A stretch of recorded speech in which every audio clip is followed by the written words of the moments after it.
What is up, geeks and geekettes? It is another edition of the Countdown City Geekcast. My name is Ted, aka Steady, and it's just me tonight. And that's okay because it is a very important night. We have a major movie giveaway that is coming up later on during the stream. I also want to talk about a few things that are happening in the near future. And lo and behold, we're also going to talk about that Penguin finale.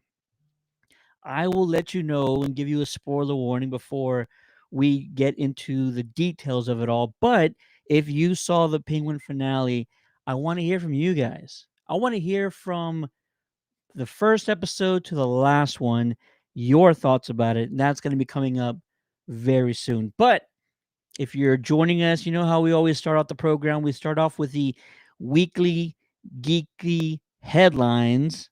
So let's get into that real quick because there were some big stories this week, mostly today, actually, that came up. So I'm actually going to drop some of those stories here right quick. And if you're in the chat, say what's up. I already see you, Arturo. Arturo's already in chat saying, got my popcorn ready. Awesome, brother. Awesome. Definitely. If you're also watching from home or you're watching on your phone, let us know what you got going on. Let us know where you're watching from. Again, huge show tonight. So many things to talk about. I cannot wait. So, without further ado, I'm going to get into our first story of the night. Bear with me as I pull it up. Oh, of course. Do do do do do do do do. We had dropped some new interviews this week on our YouTube channel. So, if you would please, after this stream is over or when you got time, head on over to our YouTube channel and check out some of our interviews. Retro Ray interviewed Ed Brisson or Brisson. He's got a new Silverhawks comic coming out pretty soon. I believe it's dropping in January. And they're working on a crossover with the Thundercats. So, if you are an old school cartoon fan, you need to be paying attention to some of these comics that are coming out. We got Star Wars stuff in the chat saying, Wemby! What's going on, brother?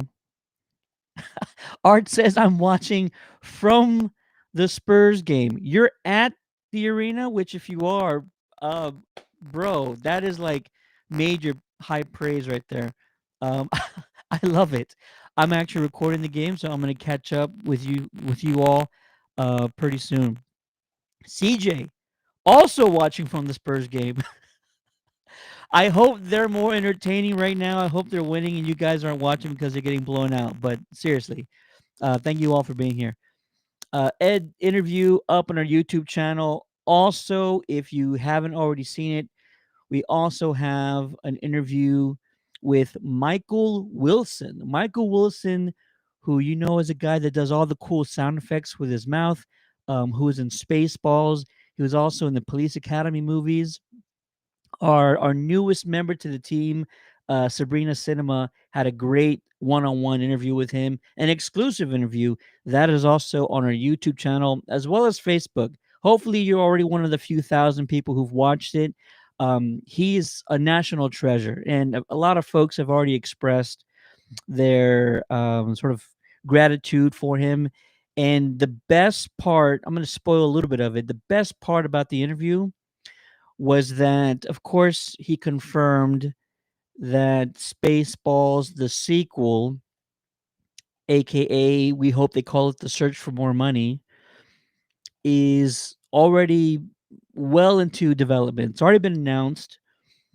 Josh Gad is sort of the one that sort of kickstarted that whole project. But Michael also let us know that Police Academy 8 is somewhat in development.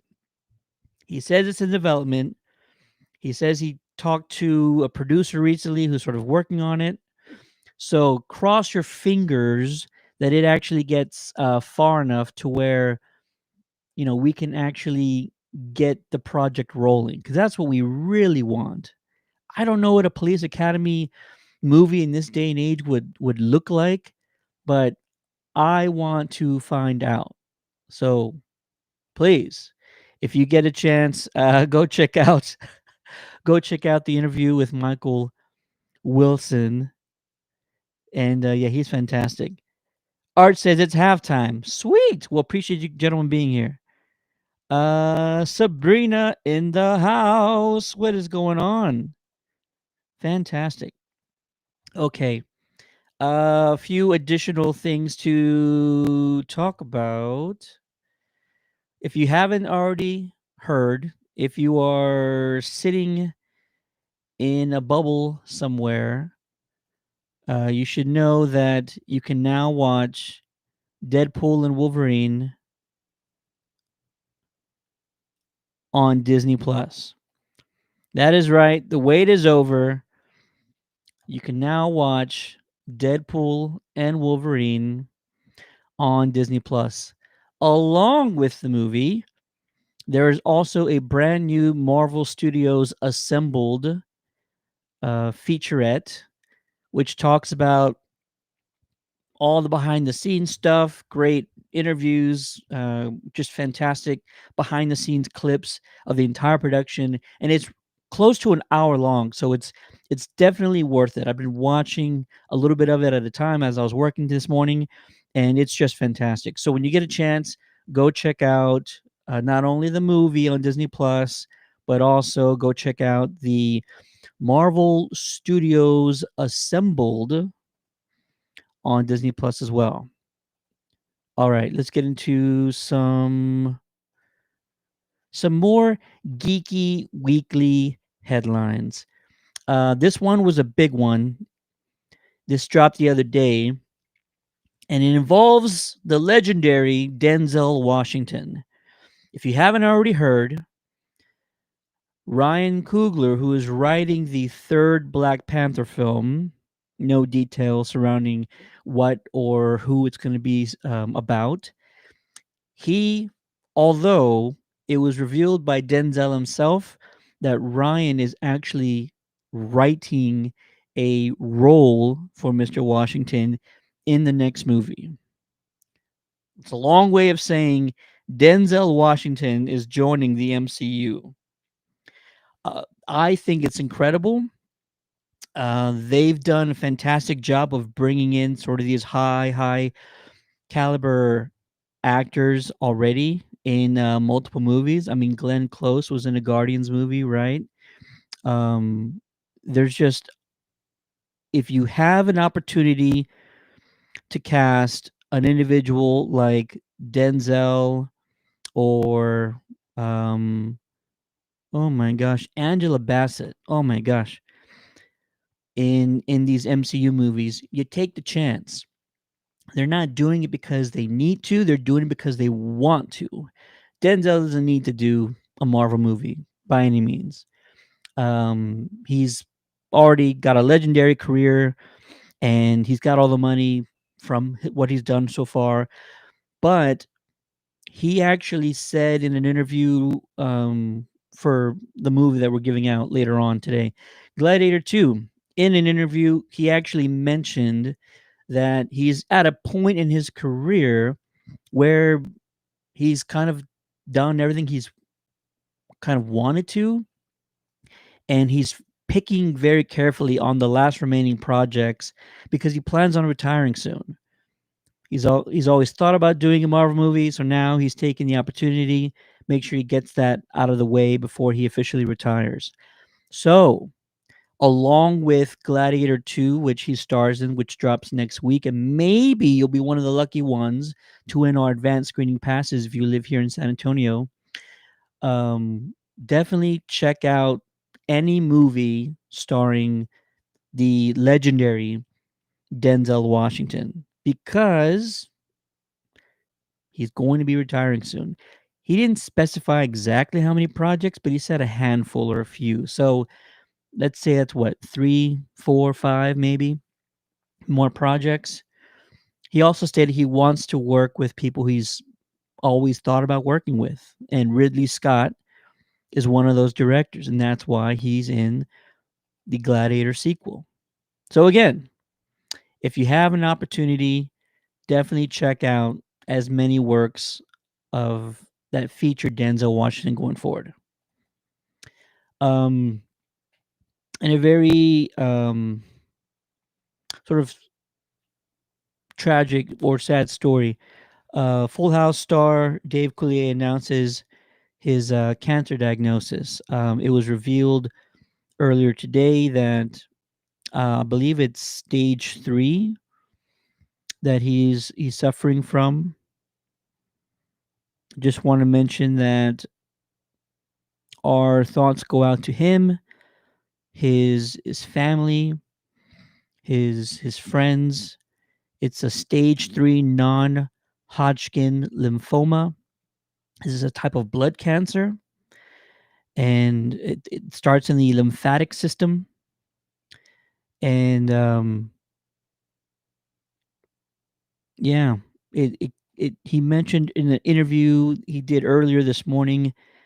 Um, it just kind of started when he saw first sign of something being wrong. He came down with a sort of a severe cold, and then he started noticing lumps, and it just swelled up immediately, and he had to go get it checked out. So again, it's I have had family, a lot of actually family who've gone through some form of cancer before. It's never easy.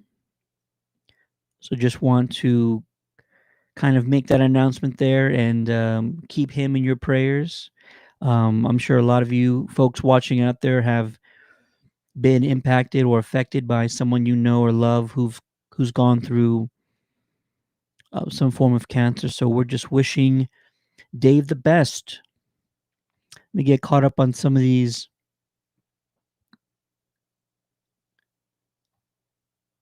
Get caught up on some of these comments here. Zabrina says Michael Winslow. Yes, yes, yes. Let's see. Arturo says I have that movie on the Fandango app. Now that we are free, I will see you again, but not yet, not yet. Sabrina reacts to the Dave news. Oh no. Art says it is stage 3, but it has a 90% chance of survival, which is great news. I also it's one thing to know the percentages and know the chances, but you always just, you take that with a little bit of a grain of salt because there's still 10%. You know what I mean? You just it's such a dire situation for a lot of folks, and so it's just you got to make sure you always err on the side of caution when that. But positive thinking always helps. Zabrina says that's a no bueno. Prayers for his treatment to help him heal. In other news, this one I am very excited about. Xolo Maridueña was in the news today commenting on the upcoming Blue Beetle animated project. And of course, we're not getting a whole lot from what it's about or what the villains are, or anything like that. Like no plots, but he did sort of reveal one minor detail. So in a interview with Hablamos de Cine, he says, "I'm so excited to get to continue the story of Jaime. Is an honor, and I just can't wait to see where the heck he goes. It's still so early, but I just know it's about to be the craziest anime." And I was like, wow, okay. So we heard there was a Blue Beetle project announced. We heard that director Angel Manuel Soto was involved to some extent. He's probably a producer. Also, shout out to Angel, who he was excited about the news and he had shared our post regarding it. And now we know that it will be in the style of an anime. And I think that's a fantastic idea. James Gunn's already got like Creature Commandos coming out pretty soon, and the style of that is very similar to what we've seen in the past from DC, as well as Warner Brothers Animation. So to get a different flavor and to get a style that would benefit the fighting that we saw Jaime and Blue Beetle in the previous film, I think an anime style is perfect. Um, I was really impressed by the fight choreography of Blue Beetle, the film. Just the way his suit moved, just how fast he was, the weapons and everything else that he was coming up with, it was all great.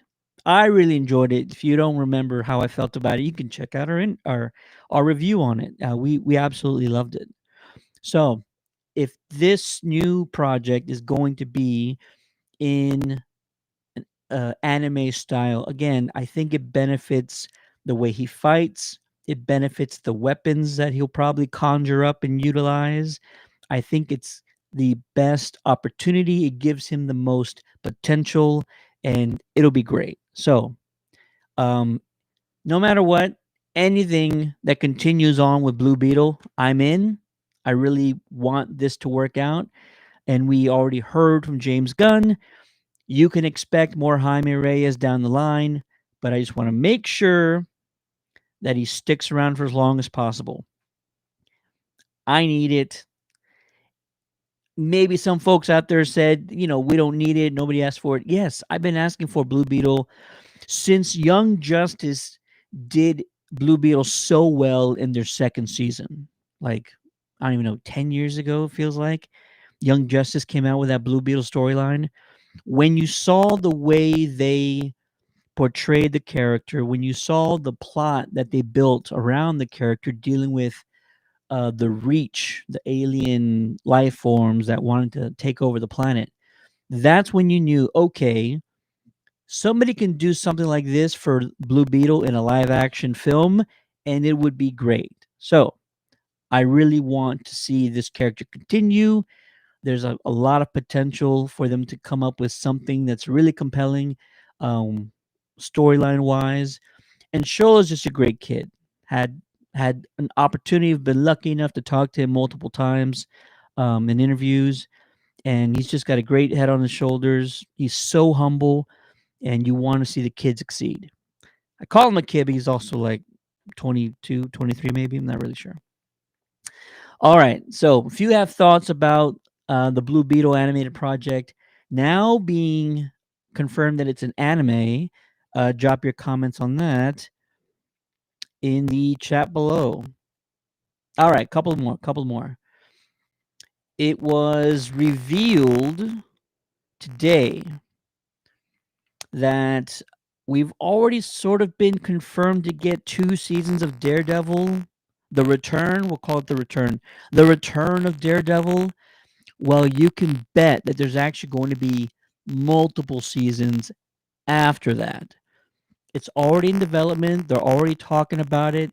They have enough content for 2 seasons already like in the works, and there's enough story, there's enough discussion to have another possibly 1 or 2 seasons thereafter. And also, they're also talking about John Bernthal's Punisher and what he's going to be doing later on. So, not only are we getting lots of Charlie as Daredevil going forward, but John Bernthal, who is a fantastic Punisher. I loved both the seasons that he came out with. I think it was 2 seasons they came out with, right? I think it was 2. I love both those seasons. He's a great Punisher, and I really want to see as much of him as possible. If you folks haven't seen the original Daredevil series that was on Netflix, I highly recommend you go check it out. First season, solid. Second season, probably took like a half step back. Didn't like it as much as the first. Third season, borderline flawless. The story arc they had with Kingpin was the most captivating.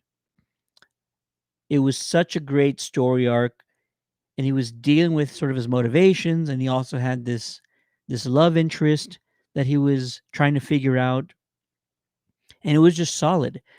The first season when we had Kingpin, it wasn't sort of it was more like a kind of an origin story for Kingpin, even though he had already been somewhat established. He wasn't the comic book Kingpin we know and love to hate, but by season 3, he was the Kingpin you absolutely expected him to be, menacing, formidable, and it was just great to kind of see that evolution of Kingpin, like, over that 3rd season. It was fantastic. Absolutely loved it. So, if you haven't already seen the Netflix Daredevil series, please, please, please go check it out while you still have time. Get caught up. That's what's most important. Get caught up as quickly as possible. I want to hear from you guys. Are you excited? Because I know it's sort of far away, but are you excited for the new Daredevil series? I know I am because I told you about what I thought about it. Absolutely loved it. The original episodes, the original series. But I want to hear from you guys, so let me know in the comments below if you are ready for it or if you just you're gonna wait and see. Some people like to wait and see what other folks are saying, what the critics are saying, what their friends are saying. I say don't do that. Give it a shot. Go for it. Like, do not hesitate. Go check it out. All right. I know I've already talked about Sholo a little bit, but here I am talking about him again.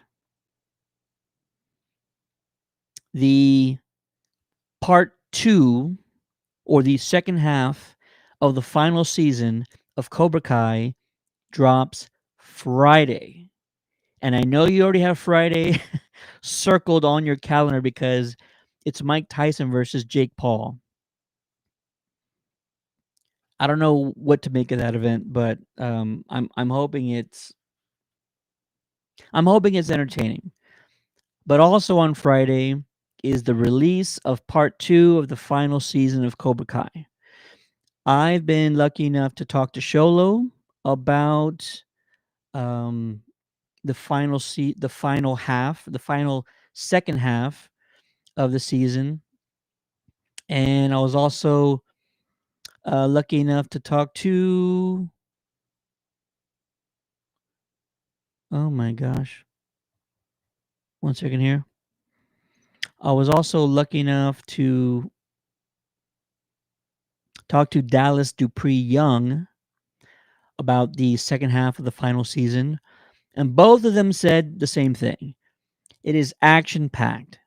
Fans aren't ready, basically, is what they came down to. From the first episode of part 2 to the very end, it is action packed. They said the fight choreographies are fantastic. They said it's the most fighting they've done throughout the entire series, is what Sholo told me. He said it's the best. He says the best fight scenes they've ever had in the entire series. That all gets packed into these final episodes of this tournament. So, and Dallas Dupree Young said what he's most excited for are the fight scenes that fans don't know about yet. He says there's individuals who you are not yet aware of that have fight scenes. And they're in this part 2 second half finale of Cobra Kai. Am I the only one excited for Cobra Kai? Let me know if you're excited for Cobra Kai. Because this series, going back to the very first season, surprised the heck out of me. I was like, I don't know if I need it. But then I started watching it, and you sort of, how it started. You started following Johnny, and you're getting Johnny's point of view and how misunderstood he was to a certain extent. And it was funny. It was great. And it always treads this fine line of like too comical or too corny, but it never steps too far into that. So I'm excited for Cobra Kai. It's going to be action packed. There's cameos and characters who you do not anticipate are going to make it into these final episodes. And that excites me a lot. That excites me, and also it makes me wonder who Dallas is referring to, because we do know the the Karate Kid movie also has Daniel Lawrence in it, and it also has Jackie Chan reprising his character from the Jaden Smith Karate Kid film. I wonder if we get a Jackie Chan reference in here. I wonder. And maybe it won't be the thing that sets up the next movie, but at least it will help us establish, listen, isn't it a great opportunity for them? If anyone's sort of wondering whether or not they should get excited for this, new Cobra Kai film. Sorry, I keep saying Cobra Kai. This new Karate Kid film, Karate Kid Legends, which drops next year, by the way. If they want to start bringing up some hype, conjuring up some hype for the Karate Kid Legends film next year, Mr. Han should have a cameo somewhere. And you don't need to have him already interact with anyone from the Cobra Kai cast. But let's say you get through the finale, it's probably going to end on a happy note. Why wouldn't it? And then maybe there's like this one final scene where you see Mr. Han in his house, um, teaching students somewhere, anything, just to start generating some hype around the next Karate Kid film, Karate Kid Legends, which comes out next year. May 30th is what I'm seeing here. Don't know if that's an accurate date, but yeah, I think they have an opportunity. Put Jackie Chan somewhere in the finale, start generating some buzz and hype for the next movie. I love the Jaden Smith Karate Kid film.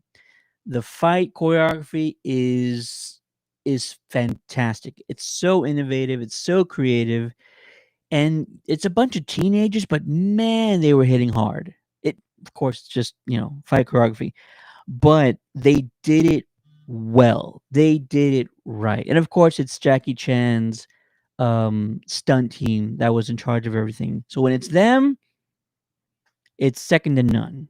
It is arguably the best. Maria Castaneda says, love it, ready for it. The San Antonio Nerd Coalition says, sup, homies, definitely excited. It was definitely not expected. Absolutely. And Sabrina as well. Looks like she's a fan. So, yes, wanted to call that out. Cobra Kai coming to Netflix, the final season, part 2, this Friday. I suggest you check it out. And then I'm going to ask right now, but it's not like the biggest thing on my mind.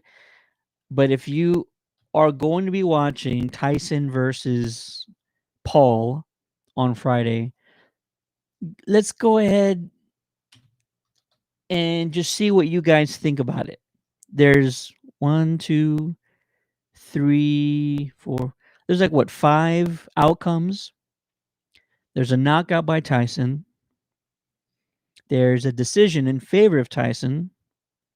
There's a knockout by Paul. There's a decision for Paul. And then the 5th outcome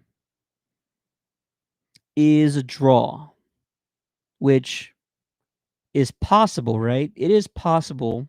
I haven't gone through all the rules, so I don't know if it is, but I'm assuming it's possible for the entire thing to end in a draw, and it would be the absolute worst outcome. So I want to hear from you guys. Out of all of those scenarios, what do you think is going to happen on Friday? Do you think Tyson wins in decision by knockout? Do you think Paul wins by decision or knockout? Or crazier things have happened, right? Do you think that either of them is going to, you think that both of them are going to just come to a draw decision, or maybe something crazy happen? I mean, look, I'm old enough to remember Tyson Holyfield.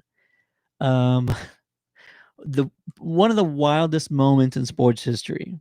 Tyson biting the ear off, not the whole ear, but the tip of the ear off Holyfield, and that entire thing just becoming just a circus. It was a madhouse. So, like I mentioned, crazier things have happened. I do not want it to end that way, but it's a possibility. Does something happen to where the fight just ends and we won't have a winner? It won't be a draw. We won't have a winner. It'll just be a WWE ending, style ending where someone gets disqualified or just all hell breaks loose. I think that's possible. San Antonio Nerd No Coalition says, I really think Tyson means business. He's been wanting a chance to leave his legacy on a good note. Tyson won't be happy with anything by knockout, but a knockout. Yeah, Paul is young, but Tyson said everyone has a plan till they get punched in the face. It cut off that last part, but I read it over here. Yeah, absolutely. I hope that we have a knockout by either one of them. And I cannot see Paul knocking out Tyson. I can't. I know he's a big dude. I know he's got the muscle. But man, Tyson's just so fast. And I know Tyson is much, much, much older, but he's still quick. He is still fast. All right. I don't want this to be entirely about them, but yeah, that's going down Friday. So you have a lot of stuff to do on Friday. You got to check out the final episodes of Cobra Kai, and then you got to check out the Paul Tyson fight. And I don't know what people are betting on. I'm sure everybody's betting on this, but man, I wonder what Vegas is thinking. If anybody knows what Vegas is thinking, go ahead and put that in the chat as well. Okay. That's all for the geeky weekly headlines. I'm going to get into Penguin review. I'm not going to make it long. And then after that, a few of you folks are waiting on a giveaway for the Gladiator. That's going to be coming up very, very soon. Coming up right after this. So stick around, stay tuned.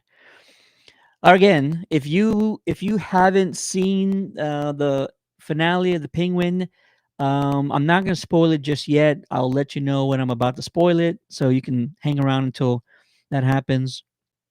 But I will start out by saying I was impressed by the Penguin series. When it was revealed that they were just coming out with a series on the villain, I immediately went to Venom vibes, and that has not been that has not been the best experience. You know, the Venom movies. Now that the trilogy is over, and I did talk about it in last week's stream. Now that the trilogy is over, I I will say if it didn't happen, I wouldn't miss it entirely. And so, and I know it sounds a little bit harsh, but Venom didn't do a great job of giving us a lot of new things, if that makes any sense.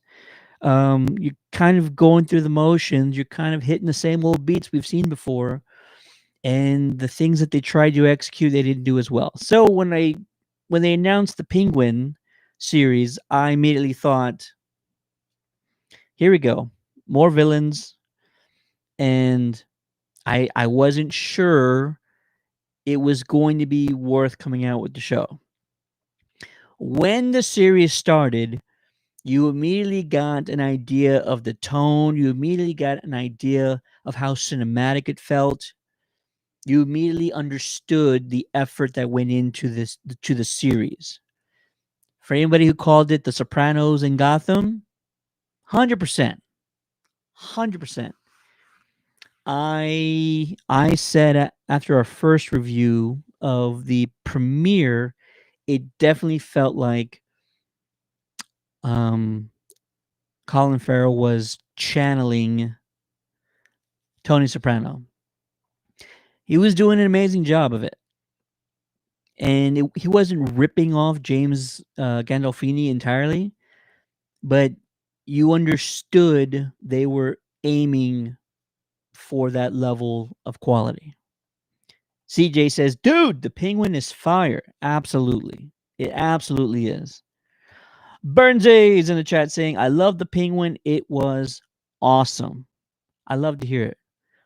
And I'm going to reciprocate that sentiment. I really enjoyed the show. Really, really did.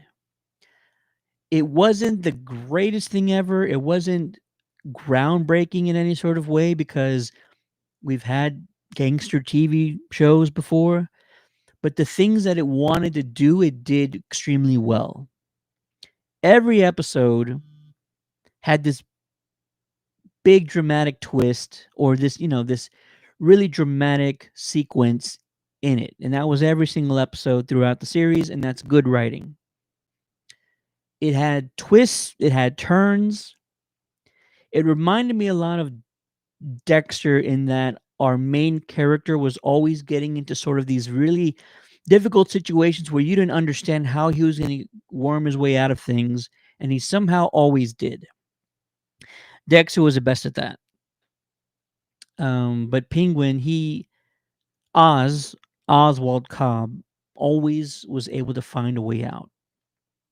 And you thought he was always going to be 2-3 steps ahead of people, but no, even Sophia Falcone got the best of him eventually on multiple occasions.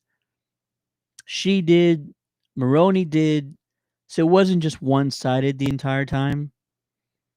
It's good writing. It felt cinematic. It really did. The cinematography was incredible. The acting was top-notch. And then who can forget that finale?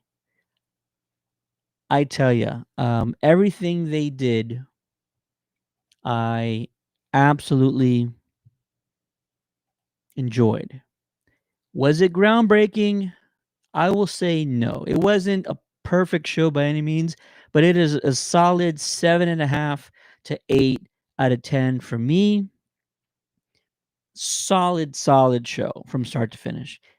If you haven't seen it, I highly recommend you check it out because it's definitely worth watching. And this is not a spoiler yet, so you can keep watching if you don't want to get spoiled. And they told us what it was going to be. They told us it's a series, it's a show about Oswald Cobb coming into power. Origin of the Penguin, basically. Coming into power. And so they kind of gave that to us. It almost was like a spoiler in that they told us that, and then by the end of the season, you kind of see where we're at, and you're like, yeah, that's what it was almost entirely. Okay, well, I'm going to talk for about 5 minutes, and I might spoil some stuff. I'm going to talk for about 5 minutes, and then we're going to do our Gladiator 2 giveaway. I know a lot of folks here are waiting for that. So the first thing, okay, San Antonio Nerd Coalition says, "Be right back after the spoilers. Still need to watch the last 2 episodes." Absolutely, bro. Go do that, and then come back. We'll see you in a minute. The first thing that I want to do is actually show a video clip from one of our streams. Stand by real quick. I got to make sure I find it. And of course, it's not working.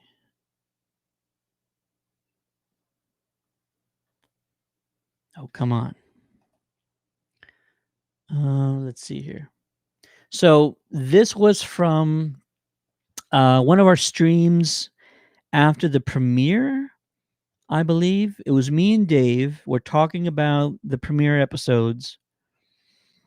And then I came up with a theory.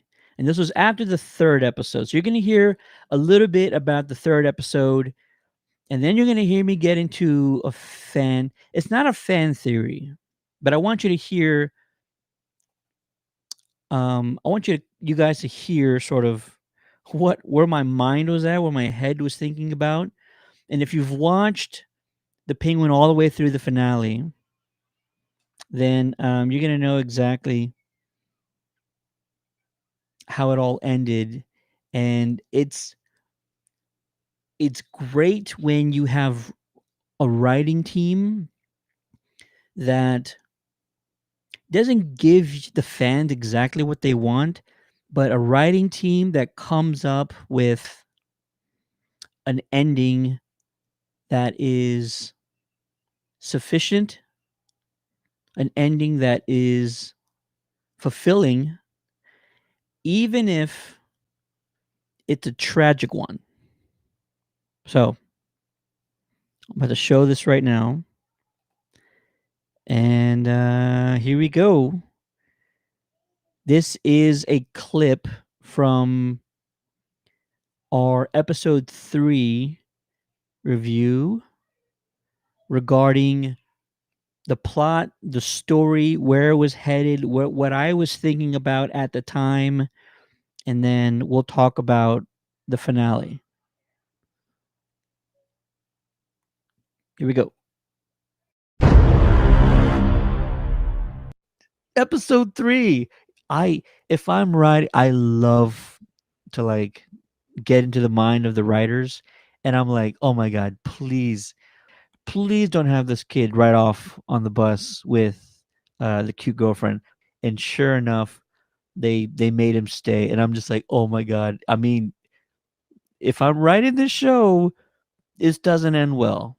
That's usually like in a movie or in a TV series, there is a moment when you are following a character and you can pinpoint the second they did something that led to their demise. That was the moment. I'm just like, keep the kid here, but if he stays, oh, buddy, you better watch out now, Victor. And I want to make a prediction, but I'm okay if I'm wrong. I would love it. And this is just the writer in me, not the fan. This is the writer in me. It would be incredible, very dramatic if by the end of the first season, Oz murders Victor. Whoa. Like after all this, after all they've been through, and to make it even spicier,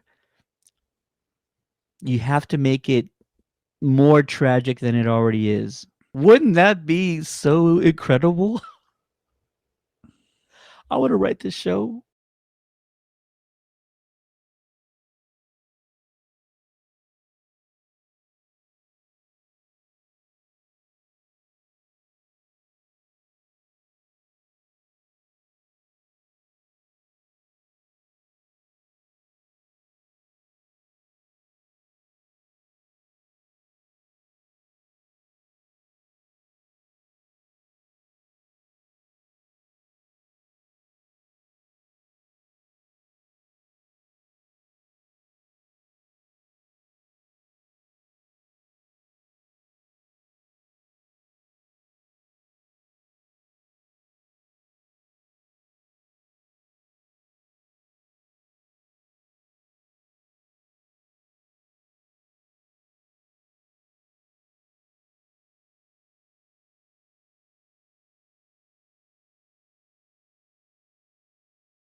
I did that one time before. Okay. Now sound is good.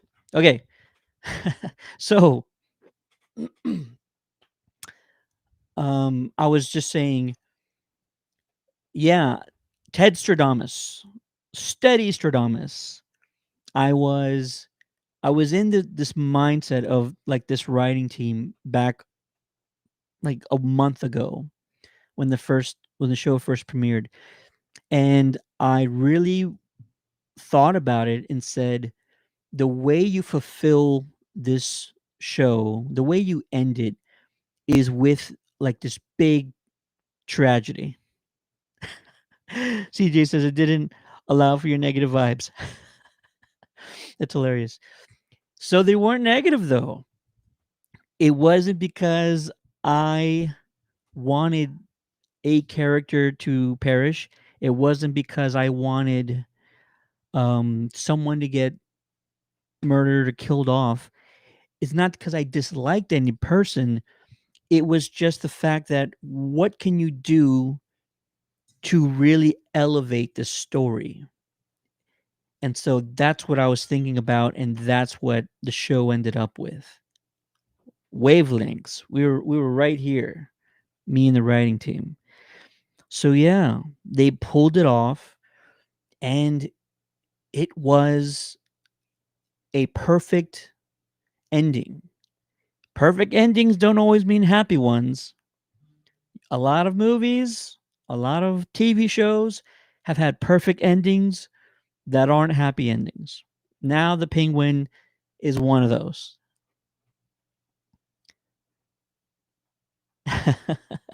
So, hope didn't spoil that for anybody.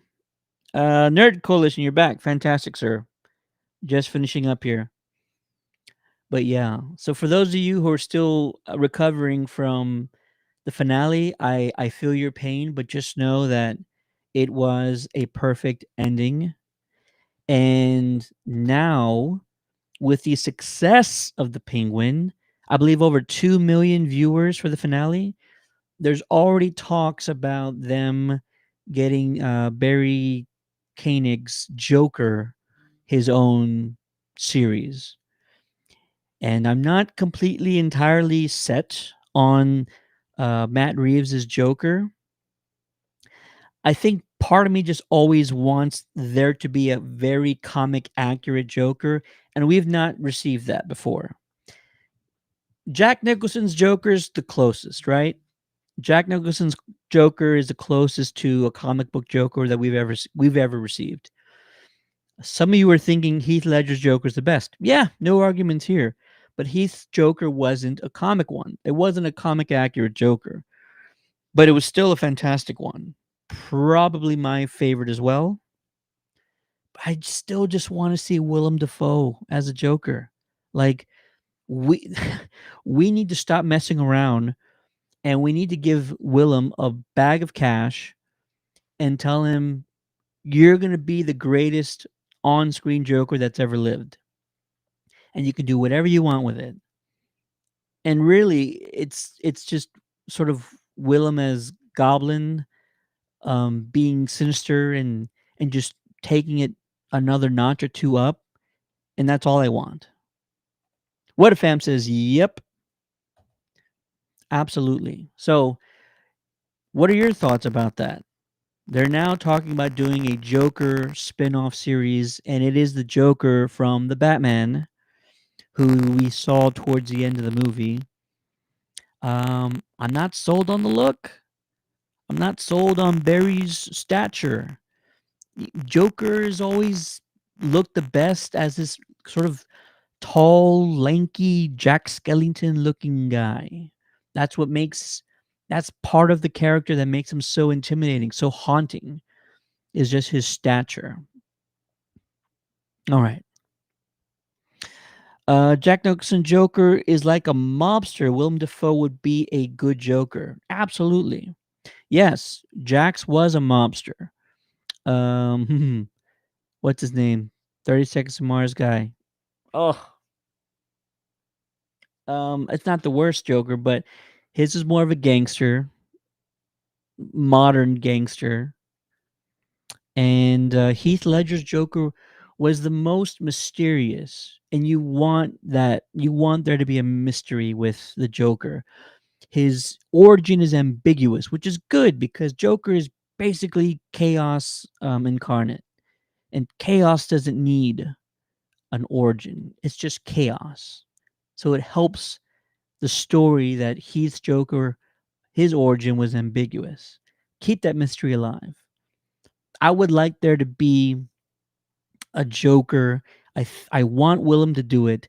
After Willem does it, you can have anybody else you want. I'm not going to argue with you guys with anybody who wants to cast somebody else after that, but Willem needs to be the Joker once at least, and you need to make him as scary and as haunting and as psychotic as possible.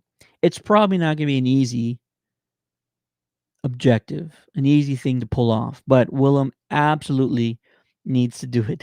Jared Leto, that's his name. Jared, yeah, I don't put that all on Jared. It was definitely original. There were some good aspects of it, but also there were some extremely comic accurate like flashbacks and cutscenes.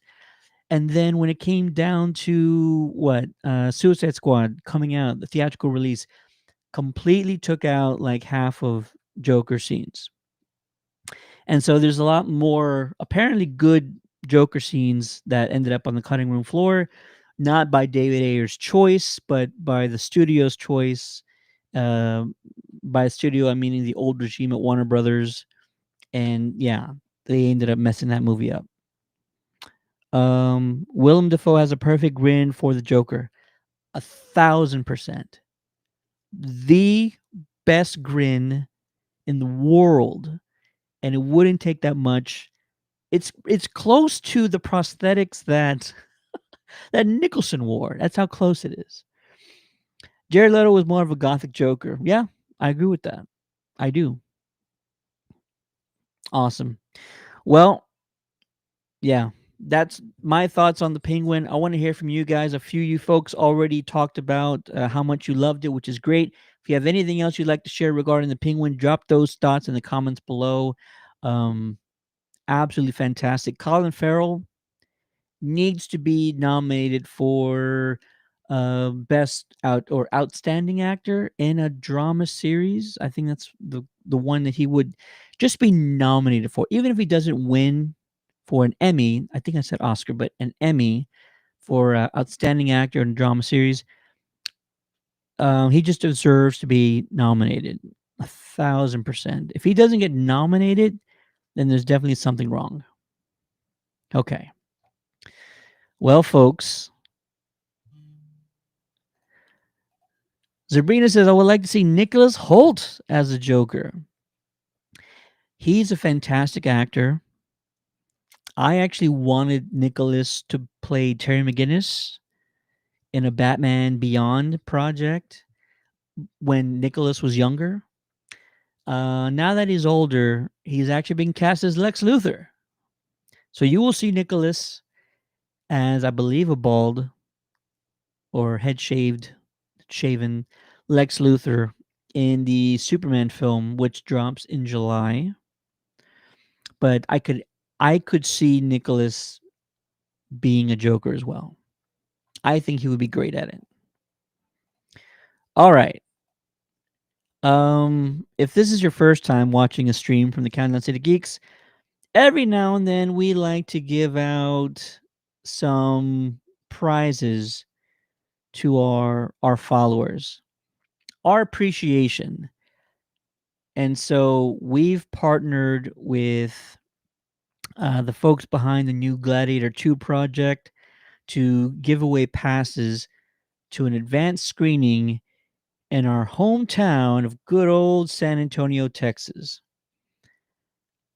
Before I tell you how to do it, you folks need to make sure that if you win said passes to the advanced screening of Gladiator 2, which takes place next Tuesday, November 19th, you need to arrive super early because it starts at 7, but it is first come, first serve.